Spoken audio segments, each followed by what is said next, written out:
ये दो सेंटेंस हैं, मैं पढ़ देती हूँ आपके लिए। She worked hard but she failed and no one will come to your party but me. Though but use किए गए हैं यहाँ पे। बट थोड़ा थोड़ा ये सब पढ़ के समझ में आ रहा होगा कि ये जो बट है ना, मतलब दोनों अलग अलग मीनिंग दे रहे हैं। ये जो बट है ना, यहाँ पे इस बट का मतलब है लेकिन।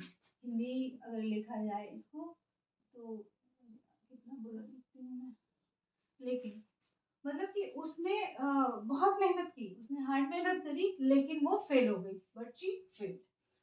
ये जो सेकंड सेंटेंस है, no one will come to your party but me, ये जो बट है ना, ये एक्सेप्ट का सेंस दे रहा है। एक्सेप्ट करने का मतलब कि के अलावा कह सकते हैं।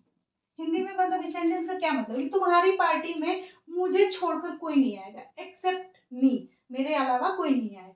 और वहां पे क्या है कि उसने बहुत मेहनत की, हार्ड मेहनत करी, लेकिन वो फेल हो गई। यहाँ पे बट लेकिन का सेंस दे रहा है। तो बताने का मेरा मतलब ये है कि ये एक ही बट दो तरह से कैसे फंक्शन करता है। तो ये जो बट है ना, यहाँ पे जब भी ये आप बट को रिप्लेस से कर पाओ जिस भी सेंटेंस में, वहां आपका बट ना एक प्रपोजिशन है। और जहाँ पे बट लेकिन का सेंस है, ये सेंटेंस पढ़ के समझ में आ जाएगा। सेंटेंस नहीं पढ़ के समझ में आ रहा है तो आप एक्सेप्ट पुट करके देख लो। She worked hard except she failed, ये तो बिल्कुल एब्सर्ड सा सेंटेंस है ना, ये तो कोई मतलब ही नहीं निकल के आता है। एक्सेप्ट का मतलब तो सबको पता होता है कि अलावा होता है। तो जहां भी ये लेकिन का सेंस दे रहा होता है, ये कंजंक्शन होता है, ये कंजंक्शन होता है। तो बट जो है हमारा प्रीपोजिशन की तरह भी फंक्शन करता है और कंजंक्शन की तरह। दूसरी बात ये भी है कि ये कंजंक्शन का काम क्या होता है, ये कनेक्टर होता है। मतलब इसका मेनली इसका फंक्शन इतना ही होता है, या तो दो क्लॉज को जोड़ देना या दो वर्ड्स को जोड़ देना। अब यहाँ पे हम देखें, यहाँ एक क्लॉज हमारा ये है, ये इसका सब्जेक्ट है, ये इसका वर्ब है। क्लॉज का जो बेसिक रिक्वायरमेंट होता है क्लॉज होने का, वो क्या है कि क्लॉज एक ग्रुप ऑफ वर्ड्स है जहाँ पे एक सब्जेक्ट होना मस्ट है और सब्जेक्ट के साथ एक वर्ब होना। वर्ब भी टेंस वर्ब होनी चाहिए। टेंस वर्ब क्या होता है सबको पता होगा। बट शी फेल, शी भी वर्ब है, सॉरी सी यहाँ का सब्जेक्ट है और यहाँ का ये वर्ब है, यानी कि ये दो क्लॉज को कनेक्ट कर रहा है। अगर आप बट हटा भी देते हैं तो क्या कह सकते हैं, शी वर्कड हार्ड एक बात हो गई और दूसरी बात हो गई शी फेल्ड, ये दो बात, दोनों बिल्कुल अलग अलग बातें हैं, इनको इस कंजंक्शन में बस जोड़ा है।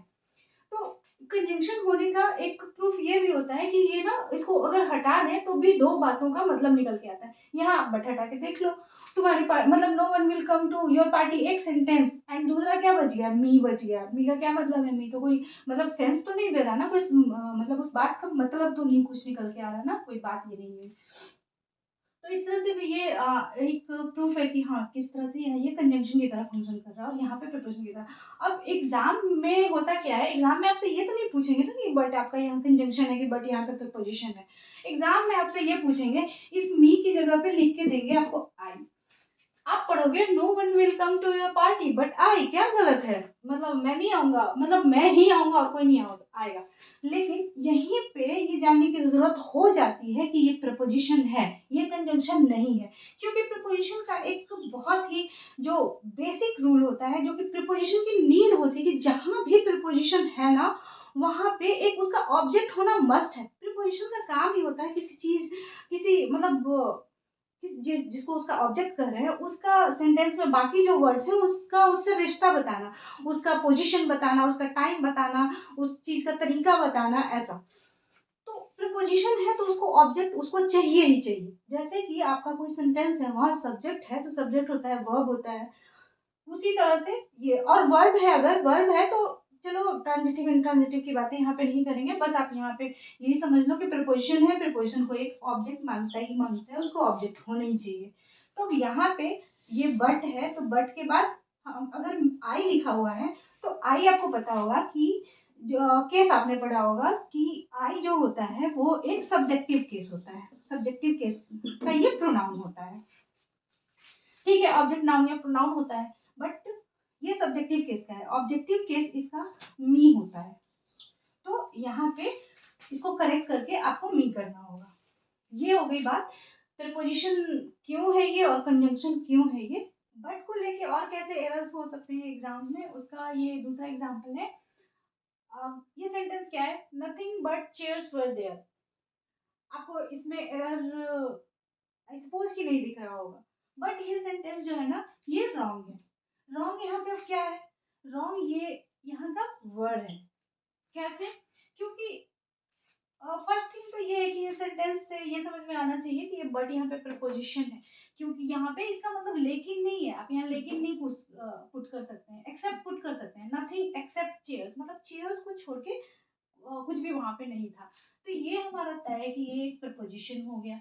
अगर ये प्रपोजिशन हो गया तो ये ऑब्जेक्ट है, क्योंकि ये एक थंब रूल है प्रीपोजिशन के साथ। आप बाकी बातें बाद में सीखें, बट प्रीपोजिशन के साथ ये हमेशा दिमाग में चीज रखनी होगी कि प्रीपोजिशन अगर है तो उसको एक ऑब्जेक्ट चाहिए ही चाहिए। ये प्रीपोजिशन है, ये उसका ऑब्जेक्ट है। बट चेयर्स, अब ये ऑब्जेक्ट है तो ऑब्जेक्ट के लिए तो वर्ब नहीं लाते हम ना। वर्ब कब किस चीज के लिए आता है, वर्ब हमेशा एक सब्जेक्ट के लिए आता है। अब इस सेंटेंस का सब्जेक्ट क्या है, इस सेंटेंस का सब्जेक्ट है नथिंग। नथिंग, और ये एक सिंगुलर वर्ब लेता है। इसका वर्ब हुआ ये, नथिंग वर देयर, वहां कुछ भी नहीं था। तो ये जो वर है अगर नथिंग के लिए ले रहे हैं तो इसको तो फिर इसका ये फॉर्म होना गलत है, इसको हमें सिंगुलर फॉर्म देना होगा, यानी कि वॉज। तो हमारा करेक्ट सेंटेंस होगा nothing but chairs was there. Odd लग रहा है, ऑड इसलिए लग रहा है क्योंकि लग रहा है कि ये तो चेयर्स के लिए हमें लिखना है ना, यहाँ चेयर्स है, चेयर्स वॉज थोड़ी होता है, चेयर्स वर होता है।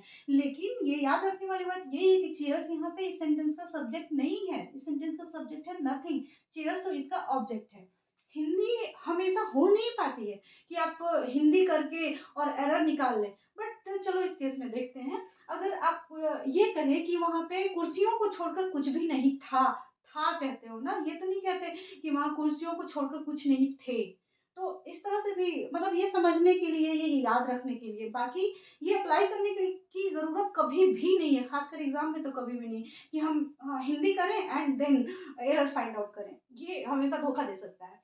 ये बस समझाने के लिए मैंने कहा कि वहां कुर्सियों को छोड़कर कुछ भी नहीं था। तो ये एक एरर इससे बट के साथ हो सकता है।